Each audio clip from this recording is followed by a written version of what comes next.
വർഷാപ്പുകാരിപ്പോ വരും പറഞ്ഞു. പൈസ പറ്റില്ലേക്കോ മാറിക്കടാ. എന്തായാലും വില ഇല്ലാത്ത നമുക്ക് ആ ചാവി ഒന്ന് എടുക്കാം. അല്ല ഇത് അതെല്ലാം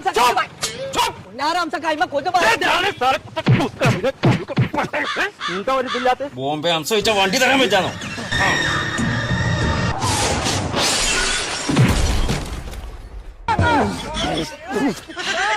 പുന്നാരംസക്ക് അതിന് ബ്രേക്ക് ഇല്ലാന്ന് ഇത് കറക്റ്റ് സമയത്ത് പറഞ്ഞ നന്നായി. അപ്പഴേ ഏർപ്പേർക്ക് അവിടുന്ന് ചലിച്ചൂടെ എനിക്ക് ബ്രേക്ക് ഇല്ലെങ്കിൽ പറഞ്ഞിട്ട് ഇല്ലെങ്കിൽ പേടിയല്ലോ. കേട്ടില്ല. നിങ്ങൾക്ക് സ്വന്തമായിട്ട് ഒരു ബൈക്ക് വാങ്ങിക്കൂടാ? ഞങ്ങളോട് ഇങ്ങനെ ഇറക്കണോ? ലൈസൻസ് ഇല്ലേ? എന്നടിച്ച് എന്റെ അടുത്ത് പൈസ ഇല്ല. ബോംബെയിലൊക്കെ ഞാൻ അങ്ങനെയാണ് ഫ്രീ ആയിട്ടാ കൊണ്ടെടുക്കുക. അങ്ങനെയാണെങ്കിൽ മഞ്ചേരിന്റെ ഫാഷൻ സ്റ്റോർ പറഞ്ഞിട്ട് ഒരു ഷോപ്പ്, അവിടെ NFBI പറഞ്ഞിട്ട് ഒരു കറണ്ടിന്റെ വണ്ടി. നിങ്ങൾക്ക് അത് വാങ്ങിക്കൂടാ? അതിന് ലൈസൻസും വേണ്ട, നിങ്ങൾ പെട്രോൾ പോലത്തേണ്ട ഒരു തേങ്ങയും വേണ്ട. അത് നിങ്ങൾക്കും കൊണ്ടിറക്കാം, നിങ്ങളെ വൈഫിനും കൊണ്ടിറക്കാതെ. ഇങ്ങോട്ട് വരെ ആ റോഡ് ഉണ്ടല്ലേ, ആ റോട്ട് വന്ന്